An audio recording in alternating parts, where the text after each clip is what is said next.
Will we ever teach chatbots and IoT devices to be more, well, human? Another look at AI. Hi, I'm Tonya Hall for ZDNet, and joining me is Dr. James Keaton.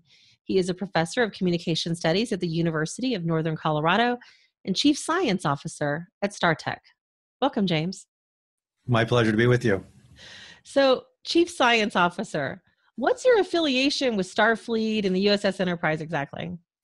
Well, I thought since it's StarTech, like Star Trek and Chief Science Officer, that technically makes me Spock. So I am very happy. Wow. Okay. That's a great interview. I'm interviewing Spock. Okay. Yes. Only logical. Seriously, what do you do? What does StarTech do? And even specifically, what does Ideal Dialogue do inside of StarTech? What we're trying to do is bring science to human communication, because in the contact center industry, most of what we've been dealing with is a lot of conventional wisdom and not a lot of empirical testing of what's going on. And so you'll go to conferences and you'll hear people talking about various strategies, but no one's really showing you systematic data that shows what's the impact on the customer experience. So part of it is bringing social science from the past 60 years, some of what we know about human conversation, and applying it to the business context. That's part of it. The other is using the rigor of scientific method to really try to generate data that is somewhat valid, because there's a lot of variables when you're dealing with human conversation. So you need pretty high level modeling to say this was the impact of this conversation rather than the product or the price or whatever else. So you need some pretty laser focused science to get at the human variable. How do you actually go about scientifically measuring the quality of human to human conversation today? So what we usually do is take a team of analysts that have no idea about the customer experience. They have no idea what a customer said in satisfaction surveys or verbatims. And then we have them look at a rubric of various communication behaviors and functions. And then we match it and correlate it to the customer experience to ask the question, what's really driving a good or a bad experience? And so we're using double-blind experimental designs to try to get at the actual customer experience. And again, it's not easy, because sometimes a customer will come on and will be upset already and have a predisposed notion, and the agent won't even have a chance to somehow alleviate the customer's concern or frustration. And so that makes it very difficult to isolate what is the contribution of that person at that time toward their experience. So it's very, very tricky. Humans are messy. And so it's tough for us to really come up with a fairly precise set of modeling. Well, and that leads me to the fact that we are messy, we are complicated. There's a pair of technology trends, if you will, that are emerging today.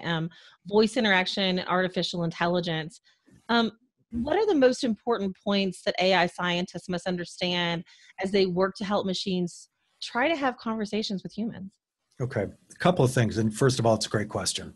When we're dealing with AI, what we're finding now is the low-hanging fruit is the best application for AI. For example, if you just received a credit card in the mail and want it to be activated, most individuals don't even want a human. They just want a very quick transactional experience to get off the phone. But let's go at the opposite end. What about a non-winnable situation? Say it's a cable company and the network is completely down. Hearing a machine tell you, I'm sorry, the network is down, is not going to be enough to really resolve that. That's one issue. Another issue is people have different conversational needs. Sometimes they want somebody to tell them, it's okay, this is complicated, you're not stupid, we all have to deal with this. I have 8 weeks of training just to figure out the remote.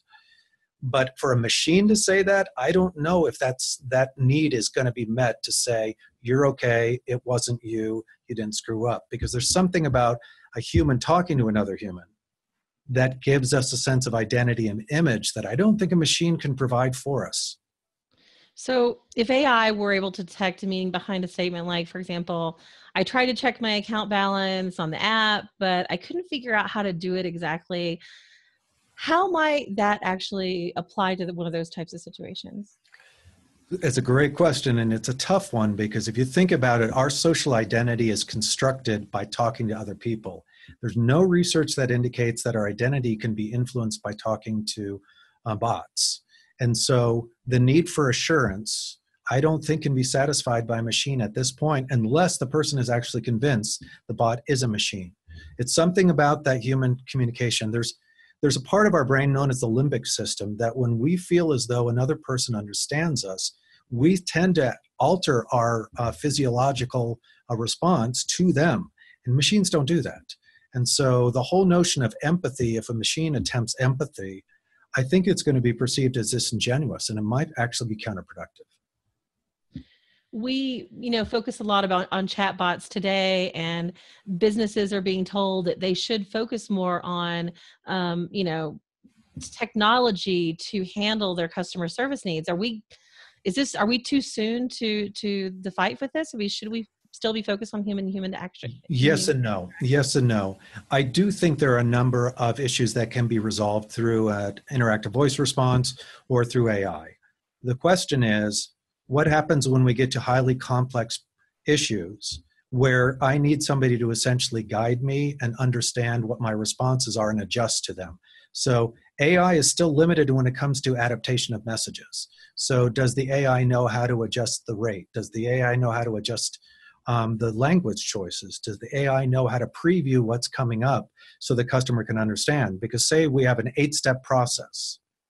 Does the AI know that that's going to confuse most people? So you have to impose landmarks, you have to impose a lot of structure in there so people understand what's going to happen and what their role is. So at this point, AI is being used primarily as information exchange. So a lot of the meta communication, the communicating about communicating, is not provided by AI, which can cause a lot of confusion. So will AI ever be so good that the Turing test becomes obsolete? Well, you're going to have to ask by the time, will I be alive for that? Because I do think it's going to happen.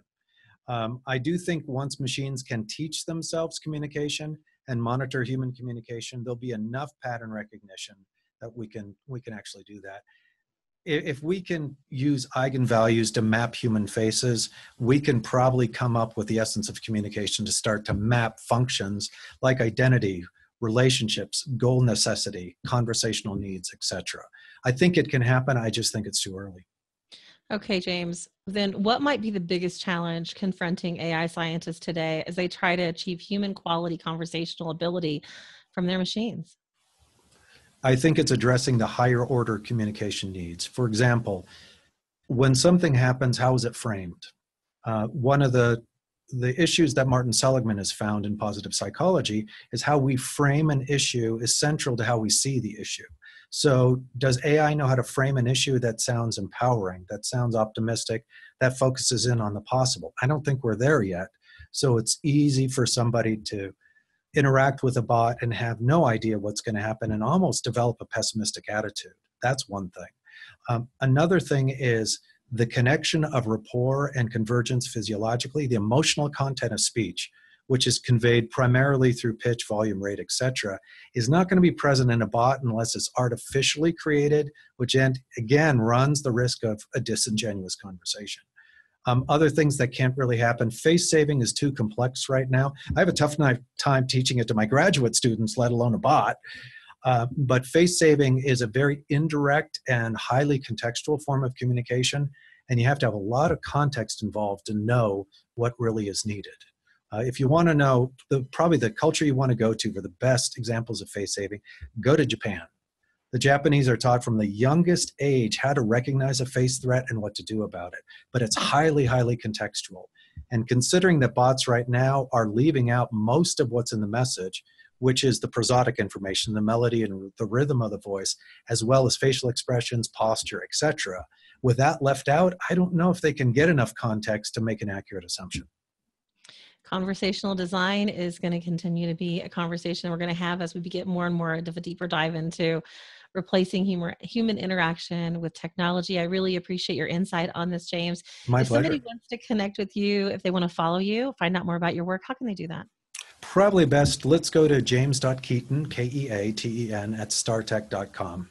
And on a show like this, I should also have my Twitter and all the rest, but I'm going to go old school here. Since I'm fighting the bots, I'm going old school with email.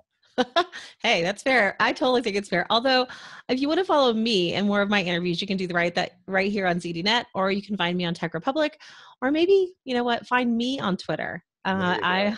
I'm at Tonya Hall Radio on Twitter, or find me on Facebook by searching for The Tonya Hall Show. Until next time.